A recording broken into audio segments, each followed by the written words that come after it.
nos tranquilizar, buscar trazermos a nossa consciência, nosso espírito a essa casa de bênção que nos acolhe, nos dando oportunidade de entendimento das nossas dificuldades. Agradecer a Deus, nosso Pai, Jesus, médico maior das nossas almas, aos benfeitores espirituais, protetores dessa casa, que aqui trabalham nesse ambiente de muita paz. Agradecer a oportunidade de aqui juntos podermos estar aprendendo, buscando situações que nos transformem intimamente. Pai nosso que estais nos céus, santificado, Senhor, seja o teu santo nome. Venha a nós o teu reino, seja feita a tua vontade, assim na terra como nos céus. O pão nosso de cada dia, Senhor, dá-nos hoje. Perdoa as nossas dívidas, assim como perdoarmos aos nossos devedores. Não nos deixes cairmos em tentações.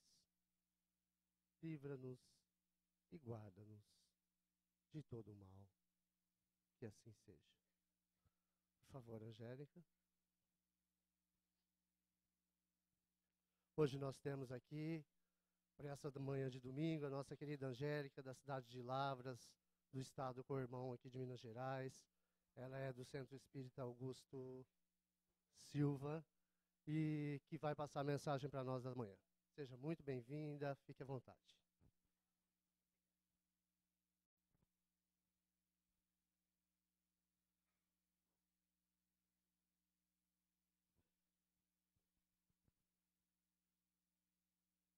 Queridos irmãos, muita paz em Jesus. Nas bênçãos desse mestre, o nosso coração hoje repousa tranquilo e na expectativa de juntos trocarmos as vibrações de amor, de fraternidade, que são alimentos para a alma de qualquer ser que, cansado do ontem, abre-se a um amanhã mais iluminado. Que nesta iluminada manhã de domingo, na abençoada casa Allan Kardec, Deus renove nossas forças, Jesus inspire os nossos propósitos para sempre. Com muita alegria que nós retornamos a este ambiente tão fraterno e acolhedor, para juntos refletirmos sobre o Evangelho de Jesus e buscando nele os recursos de vida eterna. Agradecemos muito a oportunidade e desde já abraçamos com carinho todos os que nesta manhã visitam esta casa, rogando ao Senhor os recompense em bênçãos de muita paz, pela oportunidade, pelo compromisso e, sobretudo, pela confiança em nos oferecendo sua atenção, seu coração. Que Deus nos guarde.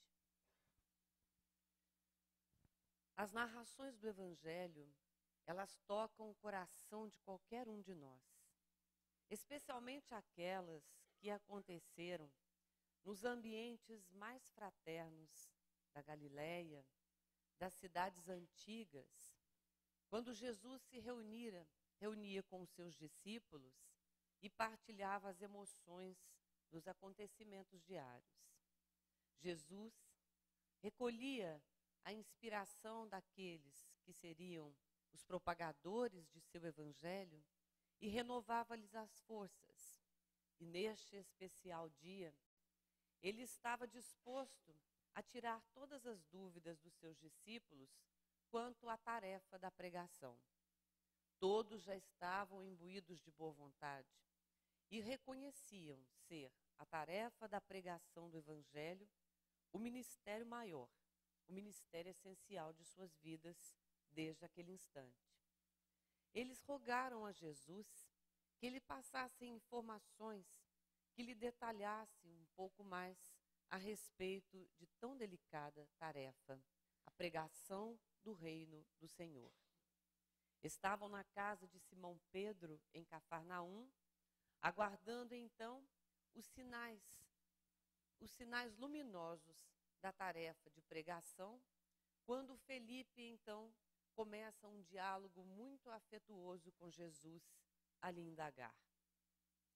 Senhor, reconhecemos ser a nossa tarefa um tanto quanto delicada, Senhor. Sabemos que temos que pregar o reino, mas há muitos inimigos, pessoas perversas, que podem nos perseguir, que podem nos maltratar. E se isso acontecer, Senhor, na jornada da pregação do reino, o que nós devemos fazer? Nosso ministério, responde Jesus, é converter sombra em luz, é transformar maldade em bondade. O nosso ministério é de redenção. Mas, Senhor, entra Tiago na conversa nesse instante, alguns inimigos que são muito cruéis e que podem, além de nos perseguirem, colocar terríveis obstáculos ao nosso labor. E quando isso acontecer, Senhor, o que devemos fazer? Sendo o nosso ministério de redenção, continuar amando e perdoando. Esta é a nossa tarefa. Ah, Senhor, disse André, mas nos momentos em que estivermos pregando o evangelho do reino, os discutidores estarão conosco. E o Senhor bem sabe, os fariseus conhecem a Torá a fundo, têm a Torá com detalhes em seus intelectos. E eles são arguciosos, são debatedores muito complicados. E quando eles, conversando conosco, suscitar dúvidas a respeito da pregação que faremos, como devemos agir, Senhor? Ainda que respeitemos a lei mosaica, disse Jesus, reconhecendo o esforço dos fariseus, resta-nos todos dar testemunho das novas lembranças, das novas ideias. Mas sua mensagem, Senhor, indaga outro companheiro, deve ser ministrada a todos, sem distinção? Sim, todos receberão o reino, sem exigência, sem discriminação, sem separação.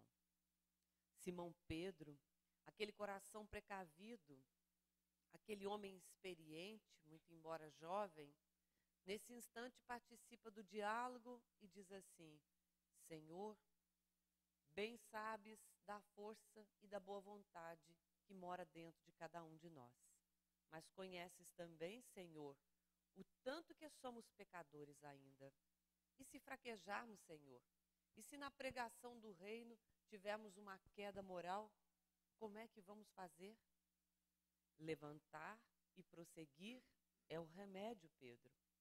Mas, Senhor, há quedas que são muito graves e nas quais nós nem encontramos forças para reanimar-nos e para prosseguir na jornada. E quando a queda for muito grave, Senhor, ele disse, rearticularemos os joelhos, remendaremos os frangalhos do coração e ainda assim prosseguir é o remédio. Judas Iscariotes entrou neste momento num diálogo e preocupado com os demônios, assim ele entendia a atuação das forças inferiores. Senhor, há demônios que nos espreitam. E temos certeza que durante a pregação do reino, eles estarão ao nosso lado e tentarão impedir que cumpramos a tarefa a nós delegada. E quando os demônios nos atacarem, Senhor, o que fazer? Terão o asilo do nosso amor e a força da nossa oração. Mas eles são tão perversos, Senhor, que podem nos aniquilar, insiste o filho de Queriote. E Jesus esclarece docemente, Judas, a justiça está em toda parte e o Espírito é imortal. Até então, ficara silencioso naquele diálogo o evangelista Mateus, Levi. E como sua mente era uma mente um pouco distinta das mentes dos outros discípulos, por ser dada a estatística, ele tinha uma mente muito prática, Levi, ele indaga Jesus encerrando aqueles momentos de dúvidas e esclarecimentos. Ele diz: Senhor, os fariseus, quando estão pregando os seus princípios, e alguma dúvida ou num debate mais severo, eles logo consultam a Torá. A Torá é o seu documento. Também sei, Senhor, que os saduceus, quando pregam os seus princípios, consultam pergaminhos preciosos. Eles possuem muitas coisas guardadas, Senhor. Até os gentios possuem ensinamentos dos filósofos persas, egípcios, caldeus, romanos. Todos eles têm documentos muito importantes que podem salvá-los de qualquer situação complicada. Num discurso, num debate, numa proposição, a argumentação deles é vasta, Senhor. E nós? Na pregação do reino, Jesus, qual é o documento que nós vamos consultar num debate mais difícil, numa dúvida qualquer? Neste momento, narra irmão X, que é o autor desta crônica, Jesus meditou longamente, colocou a mão no peito e disse: a escritura do Evangelho, este documento, é o coração do próprio discípulo. É nosso coração, meus queridos irmãos, o documento a ser consultado nas estradas de nossas vidas.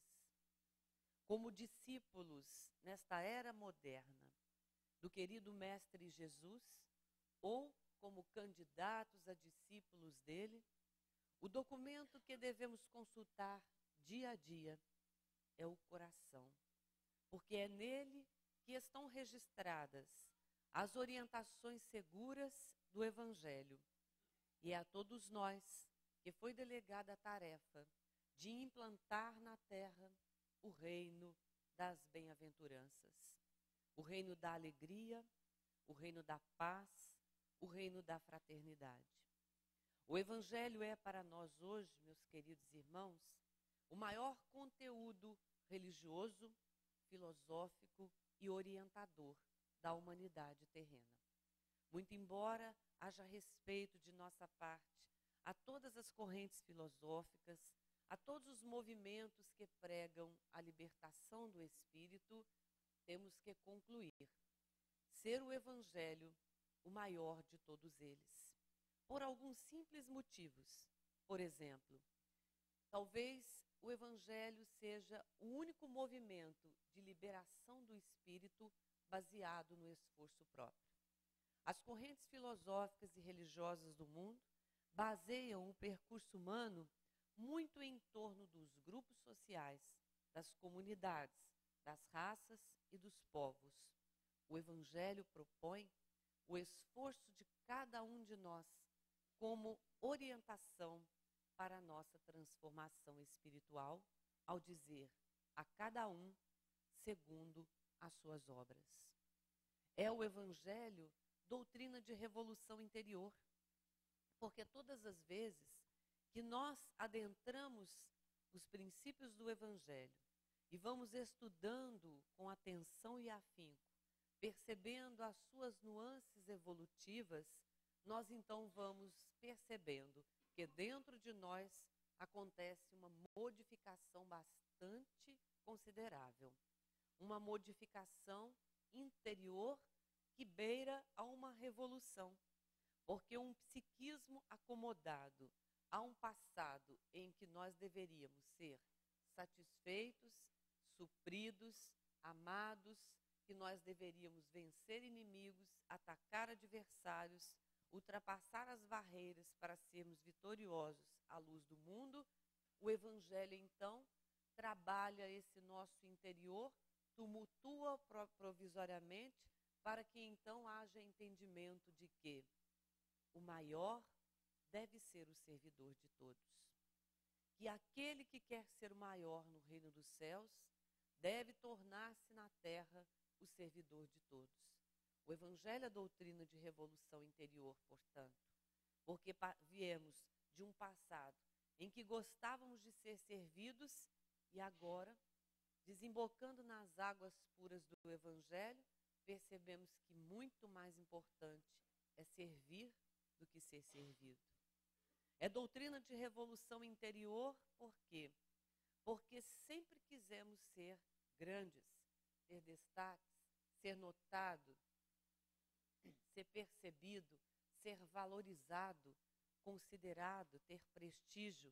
Assim o nosso psiquismo foi trabalhado, num passado de experiência da sobrevivência na matéria.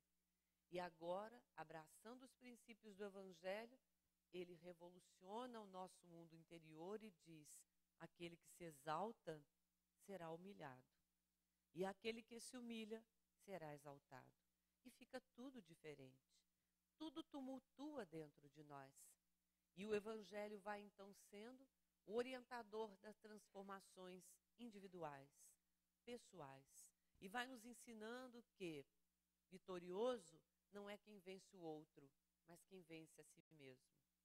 Fraco não é aquele que pede perdão, não é aquele que reconcilia.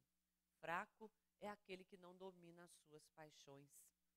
E aí, tornando-se para nós o manancial de bênçãos e roteiro de nossas vidas, eis que o Evangelho é proposta para os tempos de hoje.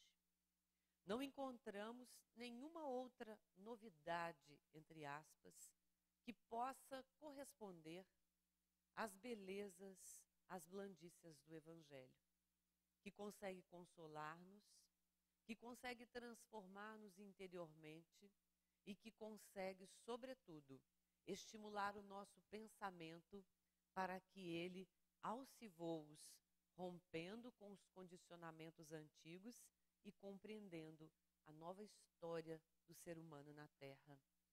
Este biotipo que já começa a se delinear no nosso planeta, nos pródomos da nova raça, que habitará este planeta sendo mais abençoado, mais fraterno, mais solidário, mais amoroso.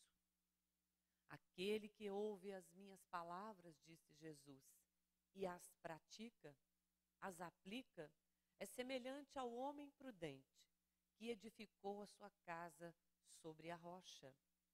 Veio a chuva, transbordaram os rios, sopraram ventos sobre ela, e a casa não caiu, porque estava edificada sobre a rocha.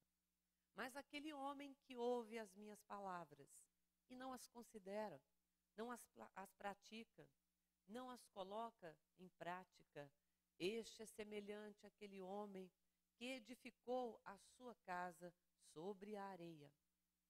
Transbordaram os rios, veio a chuva forte, sopraram os ventos sobre aquela casa e ela não suportou a pressão. Caiu, e diz o Evangelho, e foi grave a sua queda. Pois aquele que diz permanecer nele, deve andar como ele andou, ensina-nos o evangelista João. Por isso que ainda é difícil para nós compreender o Evangelho e viver o Evangelho no dia a dia. Costumo comparar que nós somos como que um navio finamente equipado. Aquele navio, aqueles transatlânticos, preparados para uma viagem longa, com todos os suprimentos, com tudo que é necessário para uma viagem em alto mar de muitos meses, mas que permanecerá atracado no cais. É mais ou menos assim a simbologia de todos nós, os espíritos imortais, que estamos conhecendo Jesus da forma como nós conhecemos.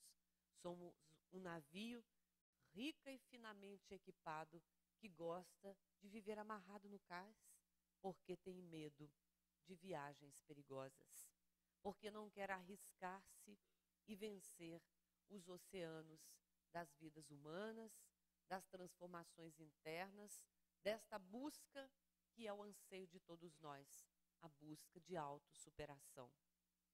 Por isso, o Evangelho é para nós roteiro de segurança, é bússola que não nos permite afastar do eixo central de nossas vidas, que é Deus, que é a luz, que é a sabedoria eterna, que é a perfeição.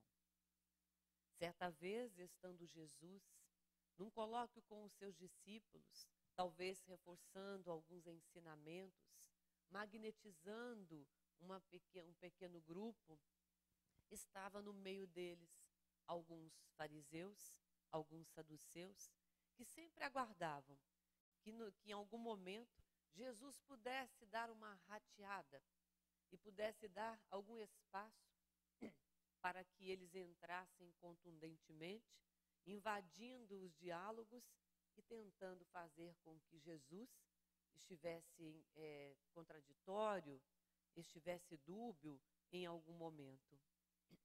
Neste instante, um fariseu aproxima-se de Jesus e lhe diz assim: se és mesmo Senhor, se és mesmo enviado, mostra-nos um sinal dos céus.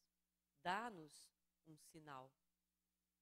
E Jesus responde com bastante firmeza aquela alma ainda infante, dizendo: geração má e adúltera me pede um sinal, mas eu não darei outro sinal, senão o sinal de Jonas. Muito interessante a resposta de Jesus. Assim como aquele fariseu ou aquele grupo de saduceus, nós também vivemos a pedir de Jesus sinais. Ó Senhor, me dá um sinal se eu devo ir para cá ou para lá. Ó Senhor, sinaliza aqui a minha vida, eu vou mudar ou não vou mudar? Eu entro neste trabalho ou saio deste trabalho? Eu devo fazer isto ou fazer aquilo? Dá-me um sinal, Senhor. Vivemos pedindo a Deus, a Jesus, que sinalizem a nossa estrada. E vejam a resposta de Jesus: outro sinal não lhe darei, senão o sinal de Jonas. Jesus fez uma referência ao Antigo Testamento, a um livro profético da antiguidade. E aí então, nós poderíamos compreender, ao adotar o Evangelho como roteiro, como compreender o sinal de Jonas nos momentos em que nós estivermos em colóquio com a divindade, na solicitação do amparo de Jesus, como compreender o sinal de Jonas. Resolvemos então buscar este sinal, para entender um pouco mais o que é que Jesus queria dizer com aquilo. Fomos lá no Antigo Testamento, não sei se é do conhecimento de todos, a história do profeta Jonas, mas nós vamos relatá-la aqui sinteticamente, para que haja melhor compreensão dos nossos corações da mensagem de Jesus, que é uma mensagem para este tempo, para este momento evolutivo de todos nós. Diferentemente dos outros livros proféticos, diferentemente de Isaías, de Malaquias, de Zacarias e outros grandes profetas da antiguidade, o livro de Jonas não traz profecia. Imaginava eu, sem antes conhecê-lo, que poderia ali ter profecias interessantes, como nós podemos perceber nos demais profetas. Mas ele resolve, Jonas, contar sua própria história, ao invés de falar de profecias. E ele então, num livrinho bem curto do Antigo Testamento, o livro de Jonas, conta-nos a sua história, mais ou menos assim. Eu ouvi a voz de Deus que me disse: Jonas, vá a Nínive, a malícia daquele povo clama contra mim. Tente convertê-los, Jonas, faça o trabalho do Senhor naquela cidade. E Jonas ouve a voz do Senhor, dando-lhe uma tarefa complicada, ir a Nínive, e ele pega o primeiro navio para Jope e parte no sentido de Tarsis. Interessante que o Senhor o envia a Nínive, que ficava de um lado, e ele parte para o sentido contrário, vai para Tarsis. Ao entrar no navio, paga a sua passagem, desce aos porões e ali adormece. Passado poucos minutos, uma agitação medonha no navio. E ouve-se barulhos. Jonas não ouve nada, estava dormindo profundamente. Os marinheiros, os responsáveis, a tripulação, todo mundo fica agitado porque a tempestade era imensa. E começou a colocar em risco até aquela viagem. O navio não suportava, era muita carga, haviam muitas pessoas, a viagem era longa e as ondas se encrespavam numa altura muito perigosa. A água começou a entrar no navio e eles então pegavam cargas excessivas, jogavam no mar para ver se suavizavam um pouco, se conseguiam seguir viagem, mas não dava certo. Os remadores apertavam ali na força, na impulsão dos remos, para ver se conseguiam acalmar um pouco, nada feito. E eles então começaram a clamar ao seu Deus. Cada um clamava ao seu Deus. Senhor, por que essa ira? Porque era costume do povo judeu entender Deus dessa forma, que quando havia algum contratempo, algum imprevisto, um perigo qualquer, uma dificuldade, uma aflição, era Deus bastante irado, raivoso com os seus filhos. E eles começaram a clamar, cada um que estava no navio, pedindo a clemência e a misericórdia do seu Deus. Foram até o porão, o próprio capitão do navio, e acorda Jonas, porque o tumulto era geral. E quem era aquele homem dormindo lá no porão? Jonas acorda, assim, meio assustado, meio constrangido, e viu que alguma coisa difícil estava acontecendo. E ele então começa a fazer perguntas com firmeza a Jonas. Quem é você? De onde que você veio? Qual é a sua tarefa? Para onde você está indo? Ele, ainda meio atordoado, acordando, responde ao capitão do navio. Eu sou hebreu. Conta a história aos participantes daquela viagem. E eles então começaram a dizer, e o capitão primeiro lhe dá uma ordem. Mas então, quando tudo está tumultuado, e nós não sabemos de onde você veio, o que você está fazendo, vá também clamar ao seu Deus. Quem sabe o seu Deus pode trazer calma para a nossa viagem? Nada feito. Eles então resolveram disputar a sorte, como era também comum entre os judeus daquela época. Qualquer coisa, disputavam a sorte. Haja vista o relato da crucificação de Jesus, quando os soldados de Herodes lançaram sorte para ver quem é que ficaria com a túnica de Jesus, que era inconsútil, não havia costuras nela. Também assim fizeram os tripulantes daquela embarcação. Lançaram sorte para ver na cabeça de quem está a culpa, a responsabilidade por isso que está nos acontecendo. E a responsabilidade caiu na cabeça de Jonas. E ele então fica preocupado, rende-se àquela situação e diz, bom, o único jeito é vocês me lançarem no mar. Lancem-me ao mar. E esta tempestade é porque eu não cumpri a minha tarefa. É porque eu não segui o aconselhamento de Deus. Eu não fui a Nínive. Eles oraram, pediram clemência a Deus, não querendo que nenhum sangue ali fosse derramado, em virtude da irresponsabilidade daquele homem, e com um pouco de compaixão, pegaram Jonas e jogaram no mar. Jonas mergulha naquelas águas profundas, abissais, dos mares do Oriente, e neste instante, quase que imediatamente, a tempestade cessa. Tudo volta ao normal. A viagem segue tranquila e Jonas está no meio das águas. E ele continua a relatar no seu livro, e tenho certeza que se alguém não conhece a história, esta parte eu tenho certeza que vocês conhecem. Claro que nós já ouvimos falar do homem que ficou na barriga da baleia, não é? Neste momento, continua ele narrando no seu livro, aparece um grande peixe, ou em algumas bíblias, um monstro marinho. E abocanha Jonas, que fica no interior da barriga daquele grande peixe, 3 dias e 3 noites. Jonas estava mergulhado em si mesmo, angustiado, amargurado. Talvez fizesse reflexões que qualquer um de nós faria quando estamos em situação semelhante. Estamos na escuridão completa. Não conseguimos enxergar nada. Não sabemos para onde ir. Não sabemos o que irá acontecer conosco. Só uma coisa nós sabemos. Nossa consciência falhou em algum momento. E agora busca um processo de religação com a divindade. E busca um processo de realinhamento com as forças superiores. E naquele instante, 3 dias e 3 noites, na barriga do monstro marinho, totalmente isolado do mundo exterior, mergulhado nas profundezas de sua própria alma, ele se lembra do Senhor. E faz uma oração do fundo do coração. Uma oração muito bonita. Uma oração movida pela angústia, pela culpa, pela vontade de ter o Senhor com ele. E ele ora a Deus muito sentidamente.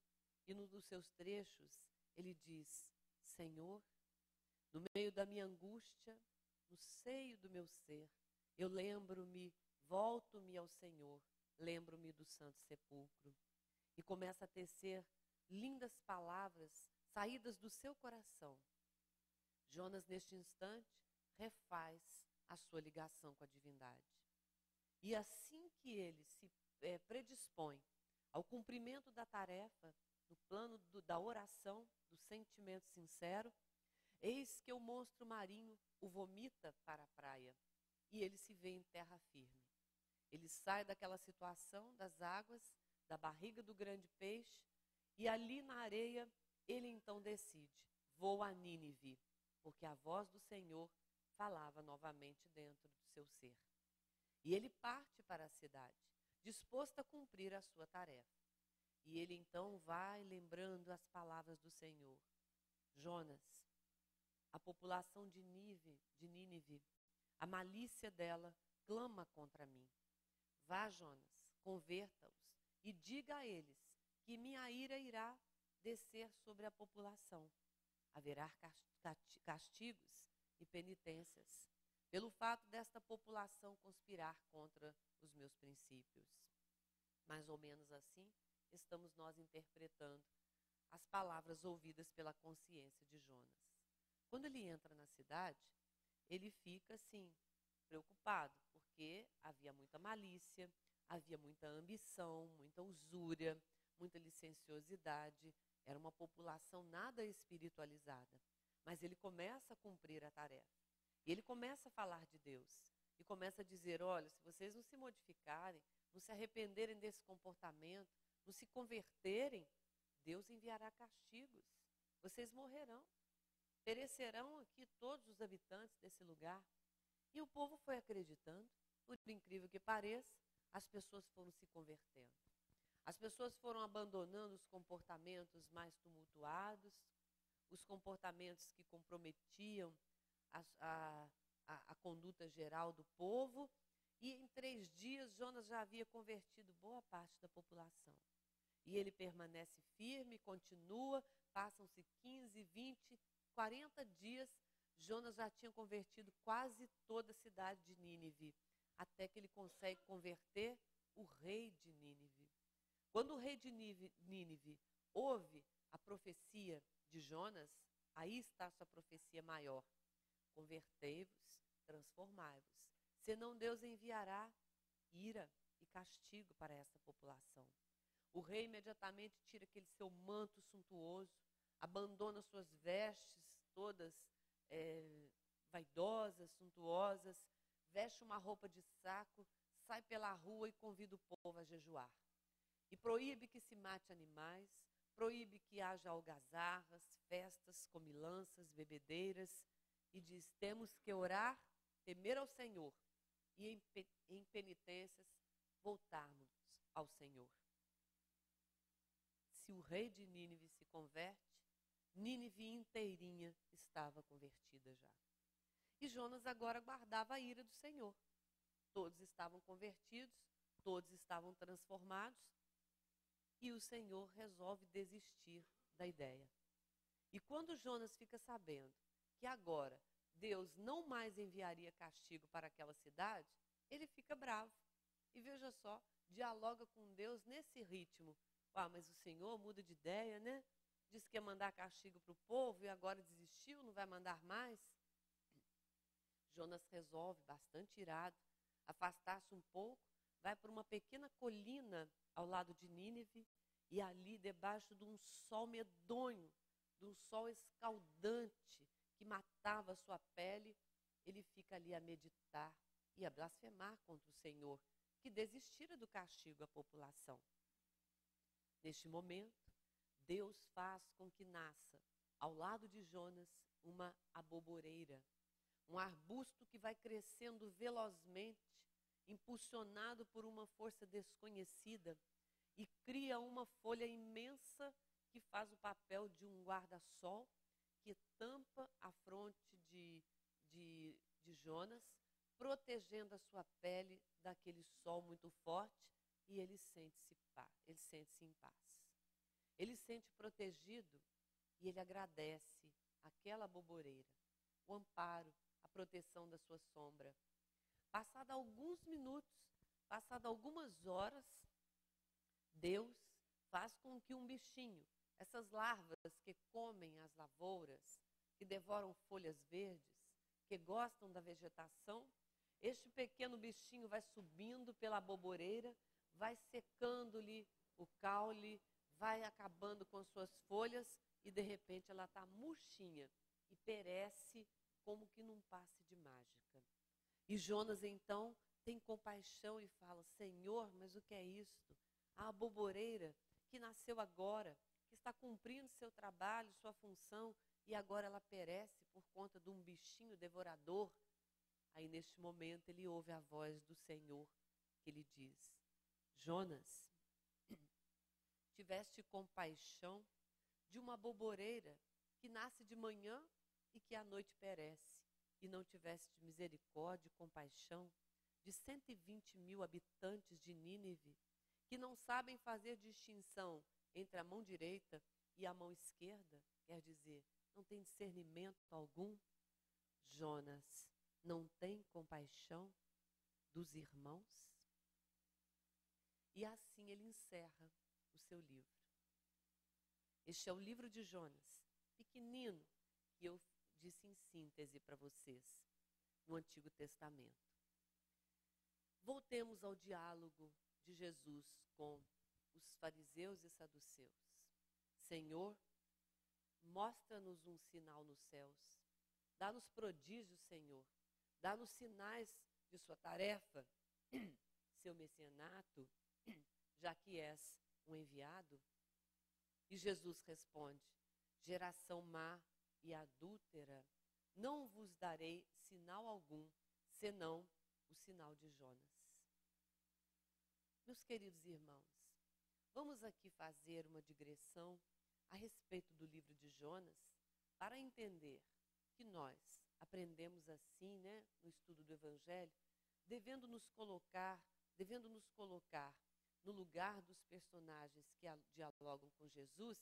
Imaginemos-nos na condição destes fariseus, destes saduceus. Qual é o sinal que Jesus nos diz neste momento? Qual é o sinal de Jonas?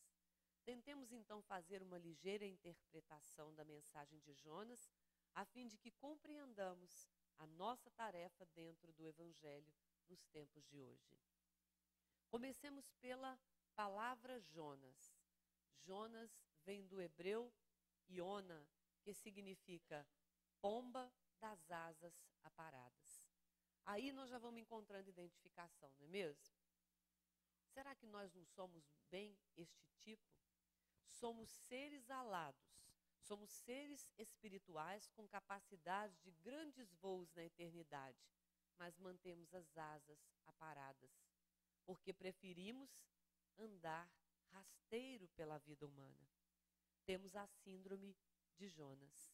Somos aquele ser especial adormecido nos porões da nossa inconsciência. Cada um de nós, como Jonas, recebeu uma tarefa do Senhor. Cada um de nós tem sua Nínive para evangelizar.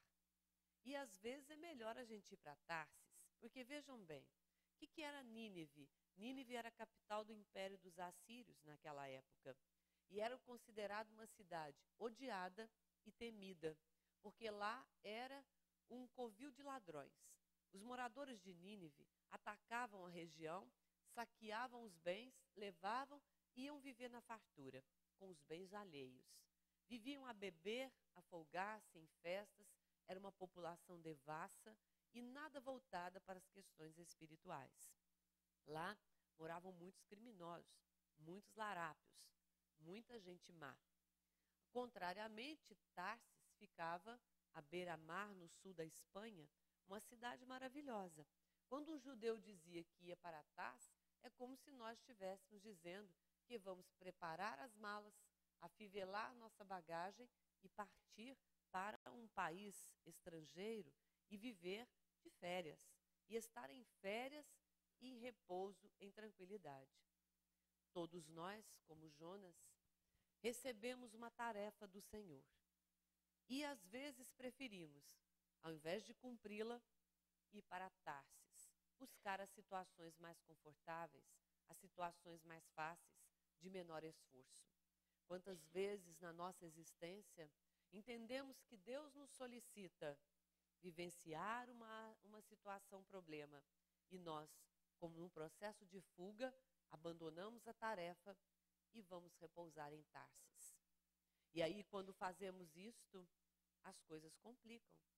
Foi só Jonas entrar no navio para fugir da ordem divina, a tempestade vem. Assim também na nossa vida.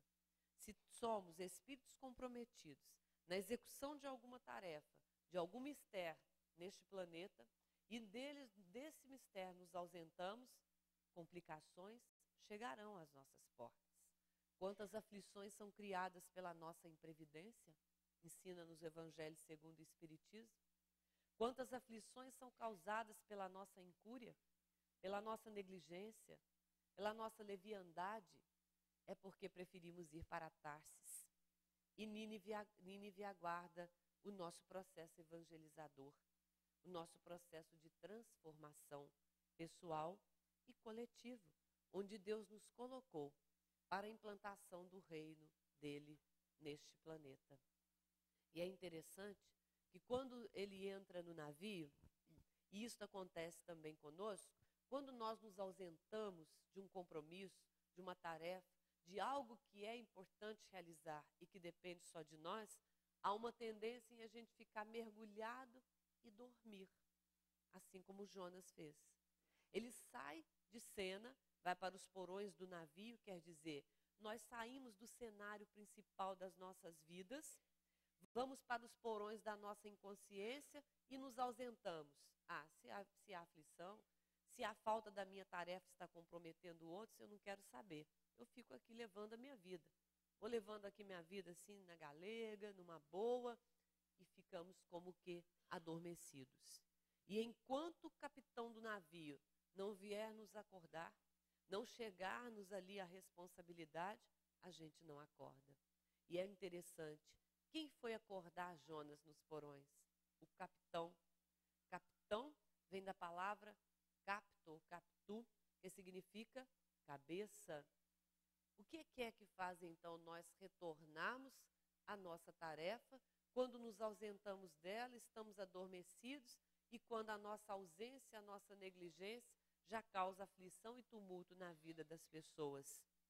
É o raciocínio, é a nossa consciência, é onde estão escritos os preceitos divinos, é onde está registrada e gravada a lei de Deus na consciência de todos nós. É ela que nos acorda, é ela que nos tira do torpor, da facilidade, do esquecimento, do desmazelo, do descuido, dos desfavores que nós vamos cometendo pelo fato de termos receio de ir a Nínive, de realizar a tarefa para a qual Deus nos enviou a este mundo, a este planeta. Aí o capitão, quando nos acorda, quando a consciência nos faz acordar dessa letargia do torpor, do esquecimento da tarefa, é muito interessante perceber no livro de Jonas quais foram as perguntas que o capitão fez a ele quando ele saiu do porão meio atarantado, né? Olhem só as perguntas que ele fez. Quem é você? De onde que você veio? Para onde que você vai? Qual é a sua tarefa? Meus queridos, essas não são perguntas que a nossa consciência nos faz quando nós nos pegamos em falta, quando nós mergulhamos neste sono do esquecimento das tarefas, nós ficamos perguntando: de onde será que eu vim? O que eu vim fazer neste mundo? O que vai acontecer comigo daqui a pouco? Quantos anos eu vou viver aqui nesse corpo físico? Será que a minha vida está sendo útil? Será que eu estou cumprindo verdadeiramente a minha função aqui? Será que eu estou fazendo aquilo que Deus me pediu para fazer? O que eu vim fazer nesta vida? Quem sou eu? Qual é meu passado? Qual será meu futuro? Qual a minha realização no hoje, no presente?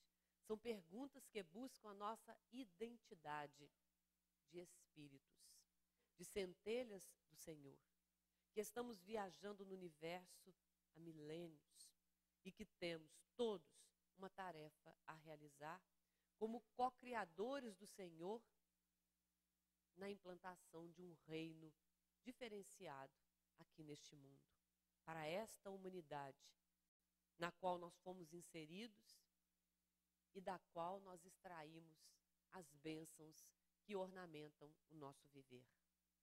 O capitão indaga de Jonas, e qual foi a sua resposta? Maravilhosa resposta. Eu sou hebreu. Essa é a resposta dele. E essa é a resposta que nós também devemos dar a nós mesmos quando indagamos de nossa consciência e tentamos nos acordar deste sono, e então vemos: quem sou eu? Eu sou hebreu.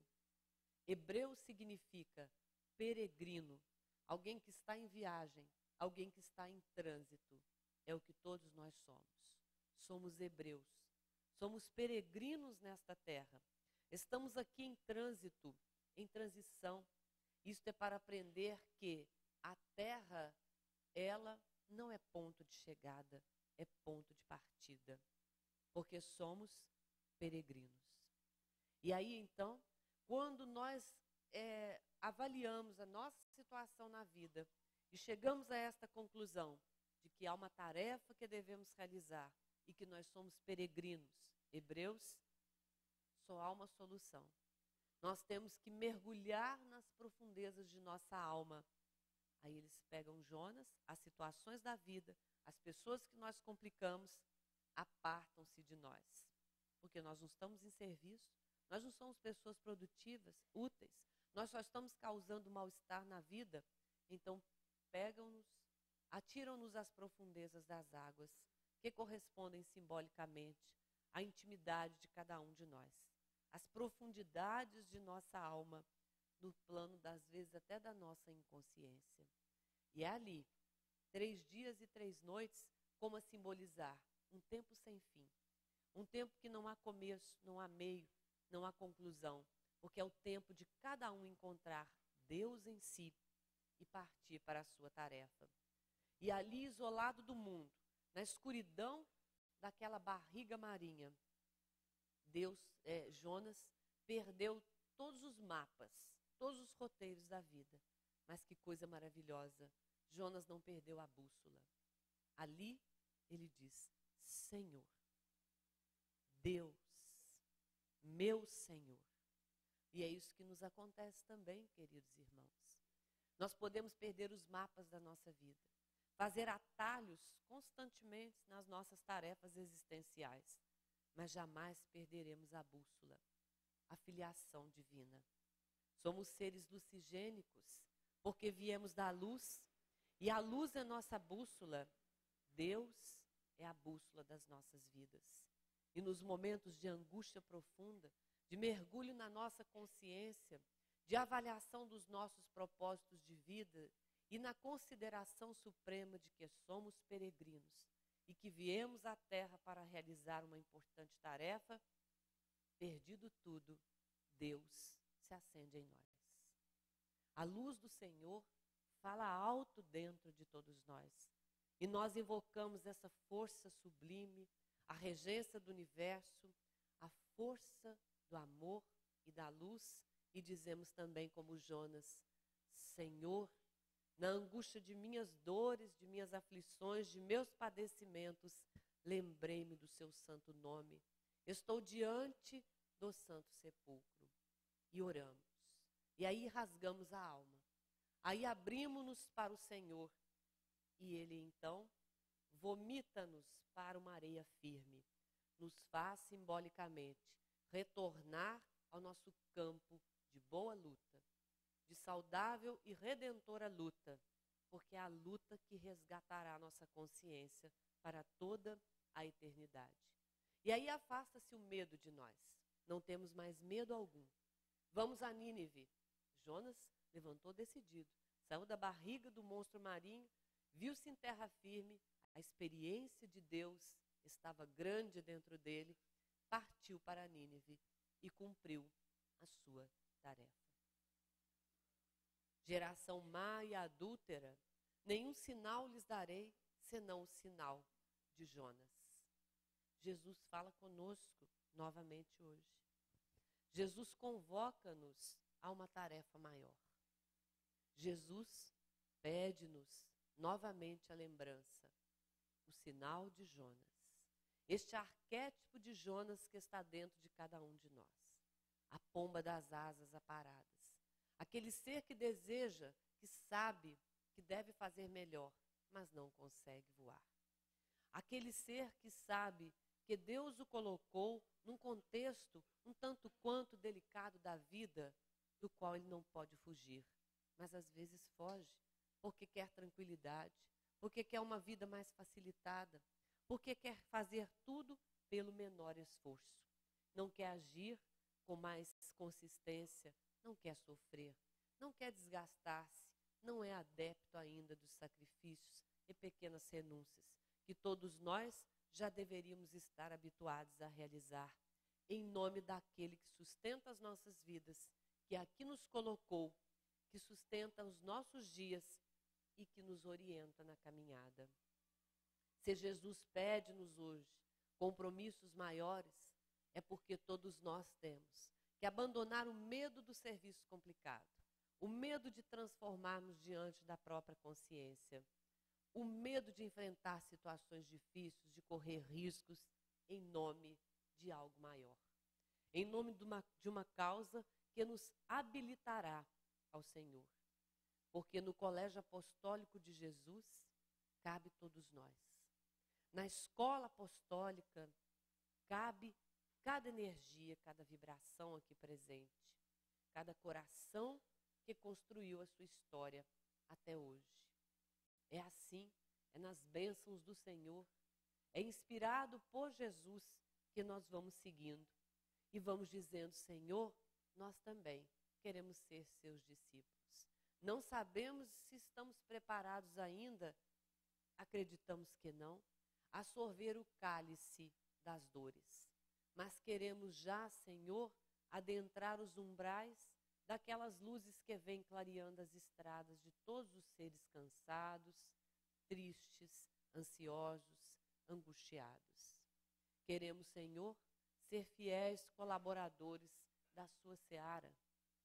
Queremos, Senhor, ser aquela pomba que não mais apara as suas asas e que pode voar, que pode converter nações, povos, que pode converter o próprio coração.